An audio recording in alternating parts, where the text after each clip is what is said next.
அப்புறமா ஃப்ரெண்ட்ஸ் இந்த summer leave முடிஞ்சிட்டோன்னே நம்ம ஹீரோயின் வந்து ஸ்கூலுக்கு போகிறாங்க. அடுத்து நம்ம ஸ்கூலை தான் ஃப்ரெண்ட்ஸ் காமிக்கிறாங்க. ஸ்கூலுக்கு போகிறதுக்கு நம்ம வெனஸ்டே அவங்க அப்பா அவங்க அம்மா அப்புறம் அவங்க தம்பியும் இதில் இருக்கான். அவங்க தம்பிக்கும் இதில் ஒரு சக்தி இருக்குது ஃப்ரெண்ட்ஸ். அவனுக்கு இந்த எலக்ட்ரிசிட்டி பவர் இருக்குது. அவன் போகிற வழியில் இருக்க போர்டு எல்லாத்தையும் அவன் ஷூட் பண்ணிகிட்டே போகிறான் ஃப்ரெண்ட்ஸ்.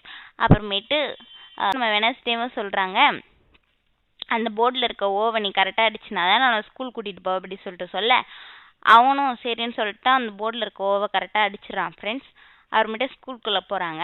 ஸ்கூலுக்குள்ளே போன உடனே நம்ம வெனஸ்டேவை பார்க்குற எல்லாருமே ஒரு மாதிரி வெனஸ்டே பார்த்தோன்னே எல்லாருமே சந்தோஷப்படுறாங்க. அவங்களோட ரோல் மாடலாக எடுத்துக்கிறாங்க. ஏன்னா போன சீசனில் நம்ம வெனஸ்டே தானே இந்த ஸ்கூலை காப்பாற்றிருப்பாங்க. அதனால் அவங்க பார்க்குற எல்லாருமே அவங்கக்கிட்ட வந்து ஆட்டோகிராஃப் செல்ஃபிலாம் எடுத்துக்க வராங்க. ஆனால் நம்ம வெனஸ்டேக்கெல்லாம் இதெல்லாம் பிடிக்காதுல்ல, அதனால் அவங்களும் இதெல்லாம் வேணான்னு சொல்லிட்டு ஒதுங்கி போகிறாங்க. நம்ம வெனஸ்டேயோட அம்மா கிட்ட இந்த ஃபண்டு தேடுற டீமுக்கு நம்ம ஹீரோயினோட அம்மாவை ஹெட்டாக இருக்க சொல்லி கேட்குறாங்க. அதுக்கு நம்ம வெனஸ்டேயோட அம்மாவும் நான் இதை பற்றி யோசிச்சு சொல்கிறேன் அப்படின்னு சொல்கிறாங்க. அப்புறமேட்டு அந்த வில்லியோட ரூமை தான் இவங்களுக்கு தங்கறதுக்காக கொடுக்குறாங்க நம்ம வெனஸ்டேயோட ஃபேமிலிக்கு. அவங்களும் அந்த ரூம்குள்ளே போயிடுறாங்க. அப்புறமேட்டு ஒரு ஃபாரஸ்ட்டை காட்டுறாங்க ஃப்ரெண்ட்ஸ். அந்த காட்டுக்குள்ளே ஒரு கேமராமேன் வந்து ஒரு கப்பிள்ஸ் ஃபோட்டோ எடுத்துகிட்டு இருக்காரு. அப்போ அவங்க ஒரு வித்தியாசமான ஒரு காக்கா வந்து நிற்குது ஃப்ரெண்ட்ஸ். அந்த காக்காவோட ஒரு ஓரத்தில் வந்து எரிஞ்சிருக்குது. அதை பார்த்துட்டு இவர் ஏதோ ஒரு சந்தேகத்தோட அதை கண்டுக்காமல் அமைதியாக விட்டுடுறாரு. அப்புறம் பார்த்தா அந்த இடத்துல நிறைய காக்கா வந்து நிற்குது. இதை பார்த்துட்டோன்னே அவர் உடனே காருக்குள்ளே போய் உட்காந்துட்டு யாருக்கோ ஃபோன் பண்ணி சொல்கிறாரு, இங்கே நான் ஃபோட்டோ எடுத்துட்டேன், நான் உயிரோடு வரலன்னா நான் சொன்ன இடத்துல ஃபோட்டோ இருக்கும், அதை நீங்கள் எடுத்துக்கோங்கன்னு சொல்லிட்டு பின்னாடி திரும்பி பார்த்தா அந்த கார் ஃபுல்லாக காக்கா ஃப்ரெண்ட்ஸ். அப்புறமேட்டு அவர் அந்த காக்காங்கெல்லாம் சேர்ந்து சாவடிச்சிச்சிங்க. அப்புறமேட்டு போலீஸ்லாம் வந்து அந்த டெட் பாடி பார்க்கும்போது நம்ம வெனஸ்டே வச்சு அந்த இடத்துக்கு வந்து அது டெட் பாடி பார்க்குறாங்க. அந்த டெட் பாடியை பார்த்தா 2 கண்ணையுமே அந்த காக்காங்க எடுத்துகிட்டு போயிடுச்சுங்க ஃப்ரெண்ட்ஸ். அப்புறம் நம்ம வெனஸ்டே அந்த டெட் பாடி பார்த்துட்டு எதுவுமே கண்டுக்காமல் அப்படியே போயிடுறாங்க. அப்புறமேட்டு ஃப்ரெண்ட்ஸ் நம்ம வெனஸ்டேவும் அந்த டெட் பாடி பார்த்துட்டு நடந்து வந்துட்டு இருக்கும்போது அந்த இடத்துல யாரோ ஓடுறாங்க. அது நம்ம வெனஸ்டேவும் பின்னாடியே போயிட்டு இருக்கும்போது அது நம்ம செரிஃபு.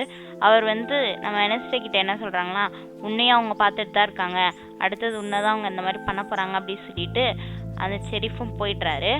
அப்புறமேட்டு நம்ம ஸ்கூலை காமிக்கிறாங்க ஃப்ரெண்ட்ஸ். அந்த ஸ்கூலில் எல்லாருமே சேர்ந்து ஒரு பெரிய காக்கா சிலையை உருவாக்குறாங்க. இந்த காக்காங்கெல்லாம் ஒரு விறகு வச்சு வீடு கட்டுவாங்கள்ல, அதே மாதிரி இவங்களும் நிறைய விறகெல்லாம் வச்சு அந்த பெரிய காக்கா சிலையை உருவாக்குறாங்க ஃப்ரெண்ட்ஸ். அது எதுக்காகனா அந்த ஸ்கூல் ஓப்பன் பண்ணதுக்காக அந்த சிலையை வந்து உருவாக்குறாங்க. அப்புறம் இந்த ஃபண்டு திரட்டுற ஃபங்க்ஷனுக்காகவும் சேர்த்து இந்த காக்கா சிலையை உருவாக்குறாங்க ஃப்ரெண்ட்ஸ். அப்புறமேட்டு ஃப்ரெண்ட்ஸ் நம்ம வெனஸ்டே கூட ஒரு நாவல் எழுதிட்டு இருப்பாங்கல்ல, அந்த நாவலை யாரும் திருடிட்டு போயிட்டாங்க. நம்ம வெனஸ்டே நம்ம ரூமில் வந்து பார்த்தா அந்த நாவல் காணாமல் போயிடும். உடனே அவங்க எங்கே போயிருக்கோன்னு சொல்லி வச்சுட்டு இருக்கும்போது அவங்களோட டைப்பிங் மிஷினில் ஒரு டைப் இருக்கும். அதில் வந்து உனக்கு அந்த நாவல் வேணும்னா அந்த ஃபங்க்ஷன் நடக்கிற இடத்துலக்கு நீ போகணும், அந்த ஃபங்க்ஷன் நீ கலந்துக்கணும் அப்படின்னு சொல்கிறாங்க. அம்மா ஃப்ரெண்ட்ஸ் நம்ம வெனஸ்டேயோட தம்பி இருக்கான்ல, அவனோட ரூமை கட்டுறாங்க. அந்த ரூமில் எல்லாருமே சேர்ந்து உட்காந்து பேசிகிட்டு இருக்காங்க. அப்போ ஒரு பையன் வந்து சொல்கிறான், இந்த ஸ்கூலில் ஒரு ஸ்டூடெண்ட் இருந்தான், அவன் வந்து நல்லா படிப்பான், நல்ல புத்திசாலியாகவும் இருப்பான், ஆனால் அவனோட ஹார்ட் வந்து ரொம்ப பலவீனமாக இருந்தது. அவனுக்கு எங்கேயும் அவன் ஹார்ட் கிடைக்காதனால அவனே உட்காந்து சர்ச் பண்ணி அவனே ஒரு ஆர்டிஃபிஷியலாக ஒரு ஆர்ட்டை உருவாக்கினான் கெடிகாரத்தை வச்சு. அது வந்து டொக்கு டொக்கு சவுண்டு கேட்டுகிட்டே இருக்கும். அப்புறமேட்டு டாக்டரை வச்சு அவனோட இதயத்தில் அவனோட அந்த ஹார்ட்டை எடுத்து அவன் வைக்க சொன்னான். அவங்களும் வச்சு சர்ஜரிலாம் முடிஞ்சிடுச்சு. அந்த ஆர்ட்டை வச்சோடனே அவன் ரொம்ப புத்திசாலியாயிட்டான். அவன் கண்டுபிடிப்புலாம் நிறைய கண்டுபிடிச்சிட்டே இருந்தான். ஒரு நாள் அவன் கண்டுபிடிப்புனாலேயே அவன் இறந்து போயிட்டான் ஃப்ரெண்ட்ஸ். அப்புறமேட்டு அவனை இந்த ஸ்கூல் பின்னாடி தான் புதைச்சி வச்சுருக்காங்க. அவனோட கல்லையறையில் போயிட்டு காது வச்சுக்கிட்டா இன்னும் கூட அந்த சவுண்டு கேட்கும் அப்படின்னு சொல்லிட்டு அவங்க ஃப்ரெண்டெல்லாம் சொல்கிறாங்க ஃப்ரெண்ட்ஸ்.